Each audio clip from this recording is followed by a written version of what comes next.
Hello my dear lovely students, मैं आनंद कुमार कर अपने यूट्यूब चैनल एक currents classes India number 1 Nag Mandir Mishra टोला दरभंगा से आप सबों का अपने इस विशेष रैंकिंग टेस्ट या क्रम परीक्षण का ये पार्ट 2 सेशन में हार्दिक अभिनंदन और स्वागत है। दोस्तों, क्लास शुरू करने से पूर्व आपको अपने कोचिंग के डायरेक्टर महोदय मिस्टर राजू सर जी का नंबर लगभग प्रत्येक वीडियो में मैं आपको डाल देता हूं, ताकि आप किसी भी प्रकार का कोचिंग संबंधी जानकारी हमारे director sir mister Raju sir ji से प्राप्त कर सकते हैं। 9934849798 इस नंबर पर दोस्तों आप कोचिंग का कोई भी जानकारी आप मिस्टर राजू सर जी से प्राप्त कर सकते हैं। और रैंकिंग टेस्ट क्रम परीक्षण का ये पार्ट 2 सेशन आपके साथ लेकर मैं हाजिर हूँ, जिसमें कल का मतलब कि पिछला वीडियो जो मेरा पार्ट 1 है रैंकिंग का, इस पर हमने आप लोगों को इसके पूरे कॉन्सेप्ट से, इसके कॉन्सेप्चुअल सिस्टम से आपको अवगत कराया था। और उसमें हम आपको कहा था कि अगर कोई भी सेंटेंस में कंजंक्शन के तौर पर इंग्लिश मीडियम में एंड अथवा बट, हिंदी मीडियम में परंतु, लेकिन, पर, मगर, किंतु, तथा, एवं और जैसे शब्द अगर देखें तो उसे आप दो नाम में से पहला नाम जिस व्यक्ति का आया है उसे समझ लेंगे, जबकि जो की, जिसका, जिसकी, जिसके, अगर ऐसा हु, व्हिच, हुज, दैट, हुम आदि शब्दों का कंजंक्शन रूप में प्रयोग हो तो आप इसे सेकंड सब्जेक्ट समझ लेंगे। जैसे मैं आपको पुनः एक बार रिवीजन कराऊं कि ए बी से बड़ा और परंतु अगर लिख दे तो इस परंतु का मतलब इन दो नाम में से पहला नाम ए के लिए आ जाएगा। ए बी से बड़ा, और जो ही परंतु बोले तो परंतु लिखने का मतलब इन दो नाम में से पहला नाम के लिए परंतु जैसा शब्द आया है। और फिर अगर लिख दूं कि ए बी से बड़ा, यहां लिख दूं जो, तो यह जो लिखने का मतलब आपका ये पहला नाम से न होकर, सॉरी, ये सेकंड नाम से यह आप समझ लेंगे। और यहाँ जो ही जो देखा तो ए और बी में जो द्वितीय नाम या जो सेकंड नेम है, व्यक्ति, वस्तु, जिस भी चीज का, उसके लिए आप जो सेकंड का समझेंगे, और फर्स्ट के लिए परंतु, लेकिन, पर, मगर, किंतु, तथा एवं और जैसे कंजंक्शन को समझ लेंगे। तो दोस्तों, बिना देर किए हुए मैं आपके साथ अपने असिस्टेंट माध्यम से मिस्टर विकास जी बोर्ड पर पहला प्रश्न डाल रहे हैं और आप इसे देखेंगे। और ये पहला प्रश्न आपके मोबाइल स्क्रीन पर ये रहा। जी हाँ दोस्तों, बहुत ही बेहतर प्रश्न आपके मोबाइल स्क्रीन पर दिख रहा होगा। ए बी सी डी और ई 5 नदियां हैं। ए बी से छोटी है मगर ई से लंबी है। जो ही आपने पढ़ा ए बी से छोटी है तो ए बी से छोटी है तो बी से छोटी ए को रख लिया। मगर, तो जो ही आया मगर, तो पहला नाम है इस सेंटेंस में ए का, लिख दिया हूं परंतु, लेकिन, पर, मगर, किंतु, तथा एवं और जैसा कोई शब्द, कनेक्टिव वर्ड जो ही आए, कंजंक्शन, संयोजक, तो इसका माने फर्स्ट सब्जेक्ट से उस सेंटेंस में समझ जाएंगे। तो जो ही आया यहाँ पर मगर, तो मगर माने ए पहला नाम, बी दूसरा नाम, तो मगर ए के लिए, तो मगर न पढ़ के पढ़ेंगे ए, ई से लंबी है, तो अगर ये ए ई से लंबी है तो ई का क्रम नीचे होगा, तभी ई से लंबा ए हो सकता है। और फिर है सी सबसे लंबी है, तो ये 5 नदियों में सबसे लंबी नदी सी को ऊपर में रख दीजिए। और अब कहता है डी बी से बहुत छोटी है, तो बी से बहुत छोटी है डी, तो डी का स्थान बी के नीचे ही होगा, लेकिन आगे देखिए लिखा है और, तो और का माने ये पहला नाम इस सेंटेंस में फिर आया, क्योंकि और तथा एवं भी तो फर्स्ट सब्जेक्ट को डिनोट करता है। तो ज्यों ही देखा और, तो और का माने डी, और पढ़ेंगे डी ए से कुछ लंबी है, और डी ए से कुछ लंबी है, बी से बहुत छोटी है, तो इस बीच में आप डी को रख लेंगे। और प्रश्न है कि सबसे छोटी नदी कौन सी है, तो सबसे छोटी नदी आपका ऑप्शन ई बहुत मजे में आ गया। और इस तरह मुझे पूरी विश्वास है कि आप प्रश्न पढ़ देंगे तो मजे में उत्तर कह देंगे। इसी सिद्धांत को फॉलो करते हुए प्रश्न पढ़ता चलूंगा, काम करता चलूंगा, पढ़ के समाप्त करूंगा, तुरंत आंसर में चला जाऊंगा। बिना देर किए हुए सेकंड क्वेश्चन हमारे असिस्टेंट महोदय बोर्ड पर रख रहे हैं, और आपका सेकंड अगला प्रश्न रहा ये। जी हाँ दोस्तों, अगला यह प्रश्न आपका जो रखा है वो न्यूमेरिकल स्टाइल पर संख्या से संबंधित, और उस बारे में मैं कल बड़ा विस्तृत चर्चा पिछले लास्ट वीडियो में, या आप जाकर प्लेलिस्ट में देख लें रैंकिंग टेस्ट का पार्ट 1 या सेशन 1 वीडियो, उसमें मैं सब बात समझाया हूँ। और अब यहाँ पर इस प्रश्न को समझिए।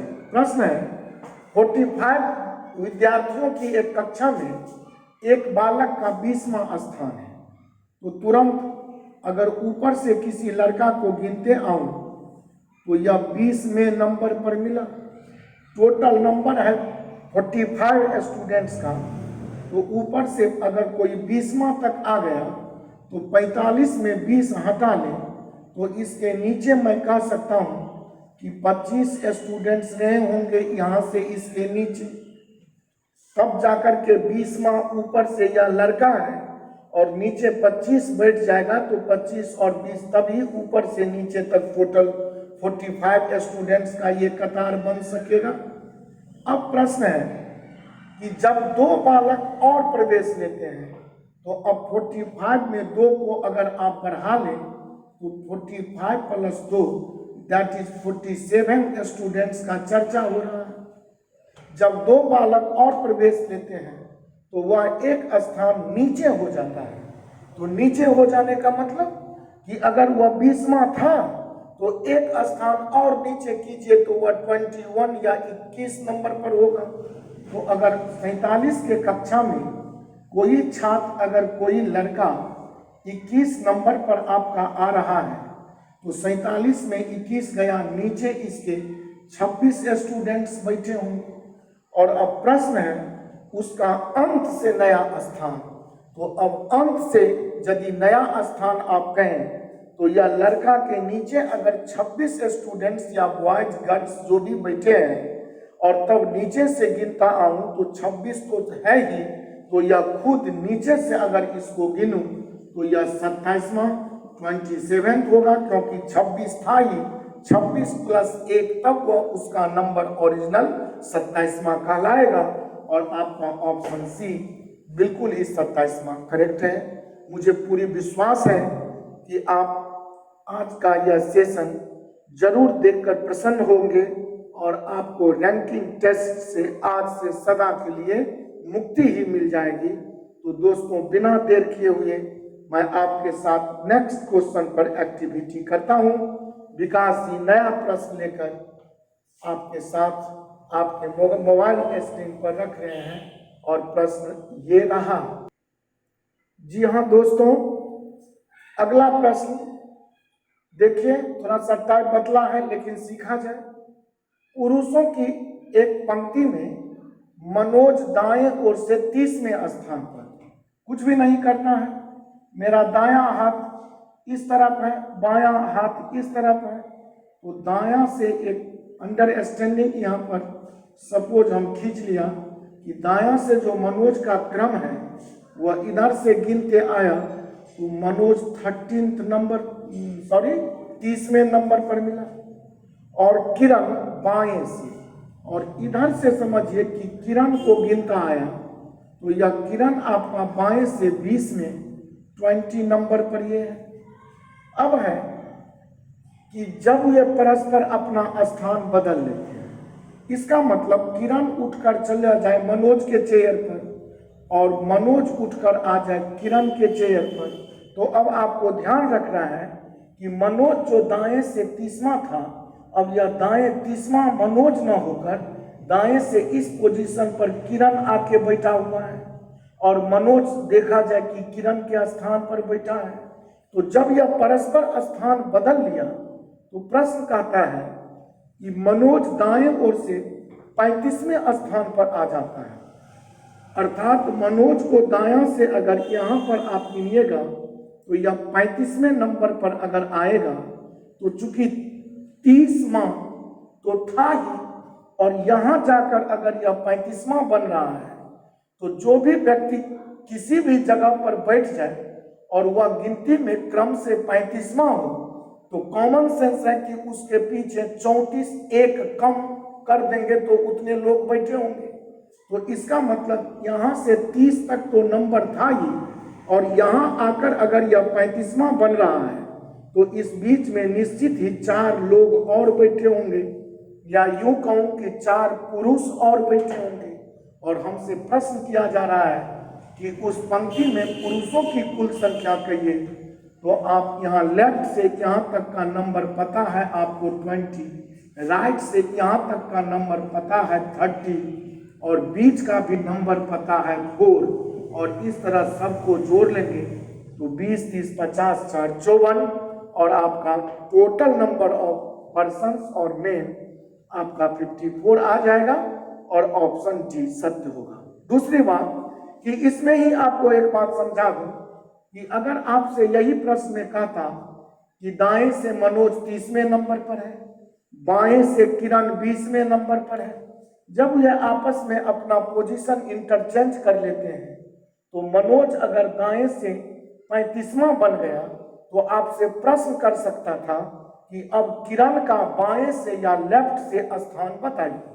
तो किरण यहाँ आ जाती तो 20 तो था ही, 4 को ये भी क्रॉस करती तो 20, 4, 24 और यहाँ पर खुद आने के बाद यह लेफ्ट से 25वां या 25th नंबर आप बोल सकते थे। और इस तरह इसमें ये दोनों टाइप प्रश्न आते हैं। अभी आपको टोटल नंबर ऑफ स्टूडेंट्स पूछा था या sorry number of total persons या मेल पूछा था, तो इसकी संख्या 54। मुझे पूरी विश्वास है कि आप हमारे इस कॉन्सेप्ट को खूब ढंग से बड़े मजे में समझ रहे होंगे। तो दोस्तों बिना देर किए हुए मैं आपके साथ नेक्स्ट क्वेश्चन पर एक्टिविटी कर रहा हूं और अगला प्रश्न आपके मोबाइल स्क्रीन पर ये रहा। जी हाँ दोस्तों, अगला प्रश्न आपके मोबाइल स्क्रीन पर दिख रहा होगा। प्रश्न है कि P की आयु Q के बराबर है। कुछ ना करें, तुरंत लिखें कि P की आयु Q के बराबर है तो P = Q। R S से छोटा है। अब इसमें देखिए ना R है ना S है, तो इसका चर्चा अलग कर लेंगे कि R S से छोटा है तो आप तुरंत R को S से छोटा करने के लिए ऊपर में S को नीचे R डाल दें। अब अगला लाइन कहता है T R से छोटा है, तो R से छोटा T को नीचे रखना पड़ेगा आपको। किंतु, तो ज्यों ही किंतु आया तो यह पहला सब्जेक्ट आ जाएगा T के लिए, तो कहेंगे T, यहाँ पर किंतु ना पढ़ के T पढ़ेंगे, क्योंकि किंतु, परंतु, लेकिन, पर, मगर, तथा एवं और जैसा कंजंक्शन दिखे तो यह पहला सब्जेक्ट को डिनोट करता है। तो यहाँ किंतु न पढ़ के पढ़ेंगे T और कहेंगे T P से बड़ा है। तो अगर यह T P से बड़ा है तो T के नीचे ही ना P रखेंगे और P = बराबर दिया हुआ है Q का, तो इसके बराबर Q रख लेंगे। और अब हमसे पूछता है कि सबसे बड़ा कौन है, तो आप देख सकते हैं, इसे देखते ही बता देंगे कि सबसे बड़ा S है और आपका ऑप्शन डी बिल्कुल ही करेक्ट हो गया। मुझे पूरी विश्वास है कि आपको आज का यह सत्र मात्र कुछ ही प्रश्नों से पूरे रैंकिंग पर विजय प्राप्त करने के लिए बहुत ही अच्छा लगा होगा। अगर आप हमारे नए व्यूअर हैं तो आपसे अर्जी है, रिक्वेस्ट है कि मेरा चैनल आप सब्सक्राइब कर लें, बेल आइकन दबा लें, ताकि मैं जो भी वीडियो अपलोड करूं तो उसका नोटिफिकेशन आप तक सर्वप्रथम पहुंच सके। आज की मुलाकात के लिए बहुत बहुत धन्यवाद। So much thank you. बहुत बहुत धन्यवाद। अलविदा। Thank you so much.